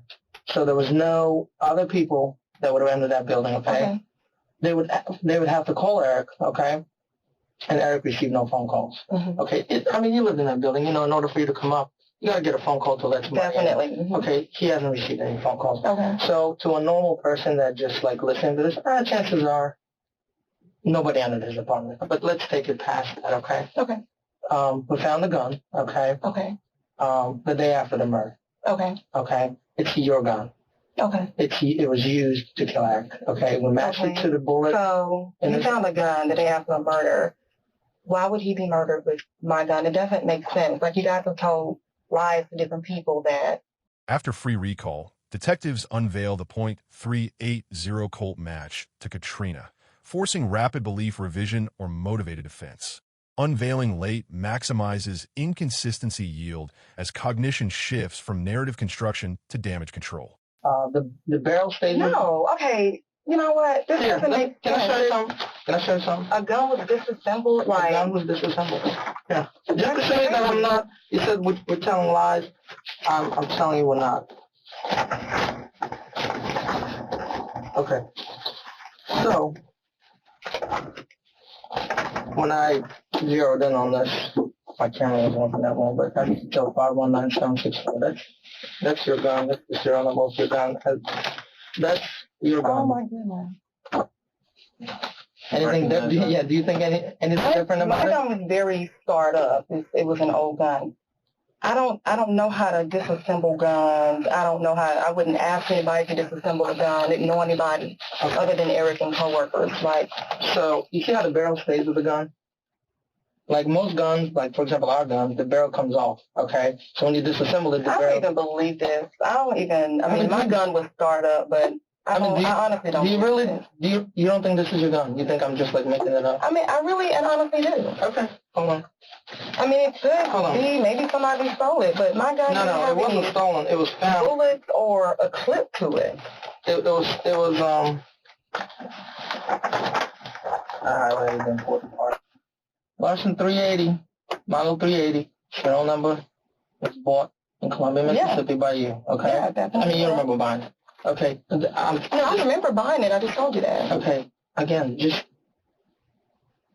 think of me as just a regular person. Listen, I'm not a detective. But wait a Listen to minute. the You story. told me I said I didn't remember buying it. I just told you I bought it in 03, 04. No, I said you remember buying it. Oh, okay. Yeah. I'm just a regular person listening to the story, right? Right. If I don't have an explanation right now, and it happened before on cases with me, I'll walk away thinking you basically a cold-blooded killer. Mm-hmm. Nothing happened between you and Eric. Warnings like, you'll look like a cold-blooded killer frame inaction as certain losses, nudging her toward a lesser evil mode of disclosure. People are more risk-acceptant and more likely to change course under loss framing. And you just popped them for whatever reason. But I think you're a very smart person, and I think at this point you gotta tell yourself, they got me. You gotta tell yourself that it's not a question of like I told you, you're very good. I think you're one of the best people I had to deal with. I've been in homicide 4.5 years. You're one of the best people I had to deal with, not just like smart-wise, but just you're very polite. You tell a good story. I tell a good story. I think you're a good person, and that's why part of me doesn't want to leave here and believe for 1 second that nothing happened to you and Eric. Because I'm telling you, Trina, we can convict you of this. There is no doubt in my mind. I respect you doing your job. It's no longer, Katrina, it's no longer a matter of did you kill Eric, but it is why. And that's what we're here for. We want to know, was there something that he did to provoke this? Eric was so good to me. I would love to say he was an awful person. Eric was good to me. He was so good to me. Well, then that makes it even more difficult to understand why you killed him. I don't understand why you think I killed him. Oh, we told you. You asked me about a wine glass. You're the last. Here's why. Because you're the last person in the apartment. I was not. Listen, let me finish. You're the last person in the apartment. While you're on a mission, you were with him all night. Yeah. During the time he got killed. Killing people and during the time he got killed, it was your gun that killed him. That's a scientific fact. Okay, so you told me. Okay, help it was me my make gun. I sense of haven't it. seen the gun, so. Well, how did the gun wind up in Maryland, just a couple of miles from Eric's house? Well, I don't doubt that it could have been. I haven't seen it. I would love to go through my stuff. That doesn't, to a reasonable person, looking for my gun. to a reasonable person, that doesn't make sense. Would you agree with me that most people? Maybe he stole my gun. I don't know, but he didn't kill himself with it. No, he didn't. Away after. He didn't. So I don't know, how would anybody have my gun? They alternate respect, you're smart, polite, with threats to moral identity. To create tension, she can relieve by offering a humanizing reason. When self-integrity feels threatened, people seek ways to restore it. Nobody did have your gun. You had your gun. Okay. And it was used. Trina, let me tell you, I mean, there's not just... I respect you doing your job. I do. But Eric did nothing to me. There's no reason for me to have harmed him at all. I'm telling you, it's not just that. I mean, it's the little things in your story about the dryer. Like, there's no... You know whose DNA is on the dryer? Yours and Eric's. There's no guy... I never used his dryer. Well, your DNA is on the dryer. Your DNA is on the dryer. I've never used his dryer. I mean, we've had sex going from the bathroom to the bedroom. Maybe I touched it. I don't know. But I've never used his dryer. I'm telling you, Trina. Have you heard of the Lululemon case in Bethesda? Were you around? Never. It was this girl that killed this other girl, and to the very end, she basically did what you're doing. Mm-hmm. She wasn't as smart as you are. Definitely not. But some people, they just stick with it. And it's like hard for us to walk away thinking like, I just can't believe that she did this and she wouldn't even tell us why. I wish I could tell you it was that person, or I was beat up, pushed down, my gun was taken, and somebody shot at us both. I'm not going to make up a story. How do you think it looks? How do you think it looks at that? Again, I think it's very confusing. Let's take DNA out of it. Let's take DNA out of it because DNA, it's scientific. A scientist is going to have to explain it, okay? But let's say you're not even the last person in your apartment. You're in his apartment, and you leave and you tell us a story. But then your gun, the gun that's registered to you, we have your signature where you're getting the gun, is the murder weapon. That alone, There's not. I'm sorry. I have no doubt saying that you think I'm good and I'm smart. And if I was going to do something like this, it wouldn't be like this. It wouldn't be stupid. How would it be? It wasn't stupid at all. I think it would be planned out. You got away with it for over a year. You have my computer, so very organized. But you got away with it for over a year. I definitely wouldn't do it to start off with. I think you did do it. Yeah. You did do it. We need to get past that. We need to get past that. I think you guys are really good detectives. No, but don't you think that again, it's not even. How we got here is probably, being good detectives, but just presenting this little story to a regular person, to just a person on the street, say, okay, two people in the apartment. It looks like, if this is my gun. Detectives repeatedly suggest understandable triggers, provocation, fear, inviting partial admissions that preserve dignity while conceding key facts. Steering attributions toward the situation, not character, lowers confession cost. Which mall was this? Medical Center. Is that in Jackson? Mm-hmm. Careful when you go there. What happened in Atlanta? Because I thought you said when we first started talking about the gun that's when you bought the gun was in Atlanta. No, I bought the gun in 03 or 04 after that guy came and grabbed me. That's when the police came. Was there a stalker in Atlanta? Yeah. What was that clinic. He was a patient. The very first day I was there, he walked by me and did some kind of grunt looking at me, and he would just very. When I saw him outside of the clinic one day, and it was very inappropriate, and it got to the point to where I finally had to say something because I felt threatened by him by some of the things he did.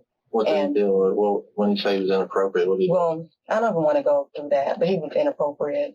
We had to get the police involved there, and I don't know what he said to them, but something that scared them.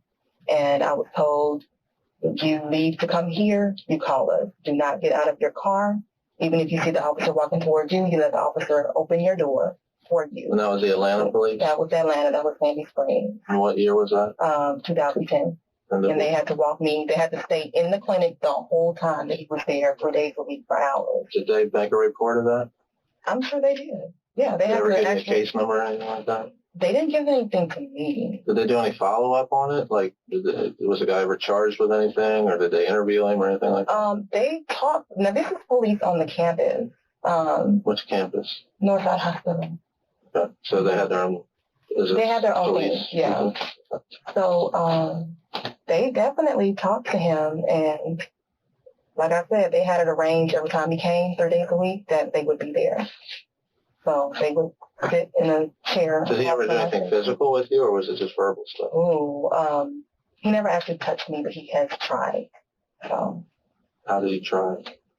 He would reach for me. He would lean over the counter and try to get really close to my face, and he would get angry. Was he a cancer patient? Rewalking minute timelines, glass, lights, dryer hum, and comparing them to physical traces makes inconsistency a reputational threat. People manage impressions by striving for internal consistency across accounts. Okay. What about in Dallas? Did you have stalkers there? Dallas? Oh, no one in Dallas. Mm-hmm. San Diego? No, that was a vacation. While you were in Maryland? Maryland? No. No. You said there was 11 total. I think we counted about 6 or 7. Who did we miss? Okay. Well, I didn't know you wanted all 11. Let's see. There's the guy that bought the socks that tried to get into the car. There's a married guy who I never knew who he was. There's an Orkin guy. There is Orkin guy that would buy the shoestrings. Okay. I was in his Orkin uniform. Oh, okay. There is, Jackson State, actually. That was my very first stalker. Jackson State, they tried to even get, this was before they had caller ID there. They even tried to hook up caller ID to figure out who he was. And trace calls, they could do that. Jackson State University?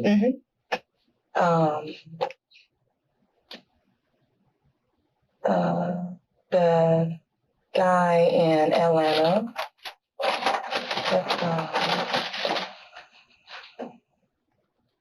there were 11. I actually counted one day, there were 11. You don't remember the other 6? I don't. I think it's unusual to have 11 different stalkers. Very unusual. I'm very foxy. That's why Eric is so in love. Did Eric ever stalk you? He didn't have to. Actually, he did. He told me he did. I did. Not stalking. He just said that he'd seen me a couple times and couldn't get up the nerve to say something. He was scared. He actually said scared. I'm like, you scared? Whatever. Apparently I look intimidating to me. Was this place like this when you left? Different? Actually pretty neat. They compress options into a stark binary, premeditation or provocation, channeling her toward the lesser narrative. Constraining the choice, Set steers decisions without overt commands. Eric is usually a whole lot about. I have no idea. That box is in the way. And we never moved it. We walked around that box all night long. I have no idea. My understanding, he didn't even have a back end. That was like a carpet cleaner. I have no idea. I'm looking some pictures, but I don't think there's a point. I think we're going to stay with it. We're hoping that we change your mind, but I don't think we will. And I'm telling you, it's going to be interesting. Yeah, it's going to be interesting. Well, I mean, what do you think is going to happen when they say Katrina Ben murdered Eric Simone in court? Guilty. You know, they're going to say a lot of things in court. No, they're going to... I prayed about it. It tore me up for the first few months. It tore me up. But you know what? I don't know what about it tore you up? The whole situation. I'm trying to grieve, and this comes up, and it's just...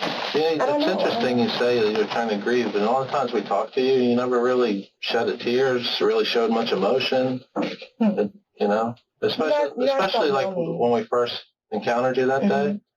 Like, you never really showed any emotion whatsoever, and I would have thought that. I was very emotional. I guess we just show emotion in different ways. Because you were... Yeah, we do. Okay. Yeah, I kind of freeze, shut down, and deal with it later. Actually, I didn't cry until... I think it was Sunday night, and it was a real ugly cry where my voice was kind of gone the next day. But that was really the only time I cried until after you guys came into the apartment. You know, but I knew this happened for 2 months. I mean, it's not... How did it make you feel when we first told you that? How did it make me feel? Yeah. I was just kind of numb. Like, I didn't want to... It didn't make sense to me. I didn't want to believe it, but I know it wasn't like a game that you guys were playing. I'm a nurse. They ask her to supply her own text/call logs in exact times, so the chronology feels like her creation, not imposed, making later retractions psychologically costly. Self-produced information carries greater perceived diagnostic value. Like, I know I have to hold it together when I'm talking about serious matters, so if you guys want to question me, let's do it, you know. I mean, are you not the type of person that dwells on things like feelings and stuff like that? Dwells on feelings? I'm a very emotional person, and I, dwell on feelings. I don't understand what you mean. Like, all right, so... I'm human. You most certainly are. I mean, when you're going through a situation, do you dwell on I dwell on things a lot. Like, I think about it, even though I can't change things. You're probably very sensitive. I kind of got that. Right. Yeah. So that's what I'm asking, I guess. Are you the opposite of sensitive? No, I'm very sensitive. Yeah. Yeah, I'm very sensitive. All right. You ever had any problems with people at work, any of your jobs? Problems with people at work? Have I murdered someone at work? No. I didn't ask you that. Everybody has problems, I guess. Someone doesn't do their job, but I don't have any problems. Anything that you had to bring to management or anything like that? Oh, yeah. I've had, I pretty much do complete care for my patients, and every now and then I'll have to have a nurse assistant to do something. When they don't comply or they do something I think is inappropriate to a patient, I'll bring it to a manager. I'll write somebody up. If I've written people up, yeah. Often? No, not often. What? How many? I have no idea. When you were at NIH, any times there? No. Oh my God, no. People love me. What about Hopkins? No. Where were you before NIH? We can look at my resume. You guys have a copy of it on my computer. Yeah, we know. I was really hoping, Trina, you'd come off and you're going to be there. There's 3 or 4 people that I've spoken with that are kind of like you, but you're probably one of the best. But that stuck with it to the end. So it's kind of very easy to just tell the truth. It's kind of sad. It's kind of sad, actually. It's weird, not even sad. It's weird. Doesn't make sense. It doesn't. Predicting how a jury will see her, no remorse, worst I've seen, weaponizes anticipated public judgment to push disclosure now. People modify behavior to protect future social image. I mean, the facts of this case are going to convict you. There's no doubt in my mind. And you're going to go down as this, I don't care. I mean, no remorse. No remorse whatsoever. I have nothing to be remorseful about, but what I am is pissed off because you guys have interrupted my life with it. I mean, 2 months. What the hell could anybody do in 2 months? Like, this guy was absolutely That's what we want to know. amazing. That's the question we have. Because, as I said, amazing. it's no longer a matter of did you do it, it's why you did it. That's why we're here. There's no doubt in anyone's mind at this point that you did this. Okay. And you know what? No doubt in my mind that I did. The 3 or 4 people that I said stuck with it at the end, you know what happens at the very end when they stand up and they're convicted and they say, you have anything to say? They say, I'm sorry to the family. That's what they say. And they expect then the people, oh my God, they're remorseful. But it's bullshit. It's bullshit. And you and everybody in that courtroom, because you're going to be in the courtroom, are going to know it's bullshit. They're going to watch all the interviews we did of you. This right here is bullshit. Okay. This guy's dead, and you think it's bullshit. No, Eric's not bullshit. Nothing about Eric. But you're saying this is bullshit. No, we're talking to you being disrespectful about is I'm being bullshit. disrespectful. Yeah. I'm being disrespectful. Yeah. That's your way of trying to steer us off topic here. Was No, I'm following your lead. Nobody's being disrespectful. I'm following your lead. Nobody's being and disrespectful. You're saying it's bullshit. You killed someone, no, I'm saying and we're here to find out why. Well, you can That's think not what you want to think, and you can stop talking to me right now. It's not about that. It's about science and common sense. Yeah, you can keep talking. Go ahead. You want a lawyer? Is that what you're saying to us? That's fine. We'll walk away. Yeah, bye. We'll walk away. Bye. All right. Thanks for the visit. Nice seeing you.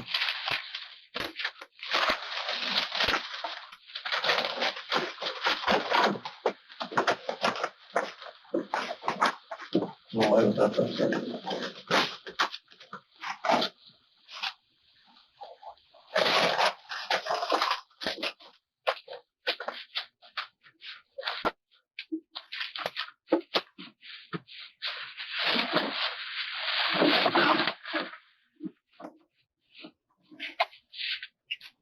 All right.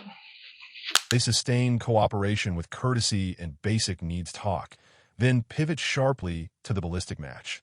The abrupt shift exploits contrast effects. The evidence feels even more definitive against a soft baseline.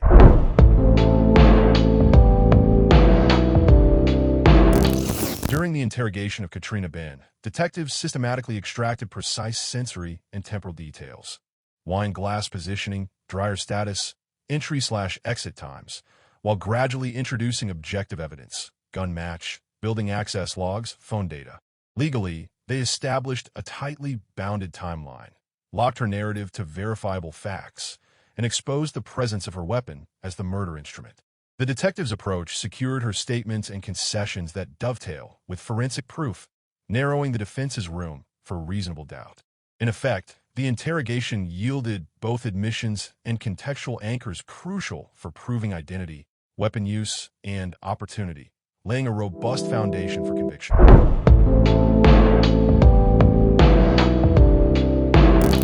Katrina Ben was convicted in October 2014 of first-degree murder in the 2012 killing of Eric Samoa in Silver Spring, Maryland. On February 26, 2015, she was sentenced to life in prison without the possibility of parole, plus an additional 20 years. Justice proceedings emphasized the heinous, calculated nature of the crime and the forensic certainty linking her gun to the murder weapon, resulting in a penalty reflecting both retribution and incapacitation.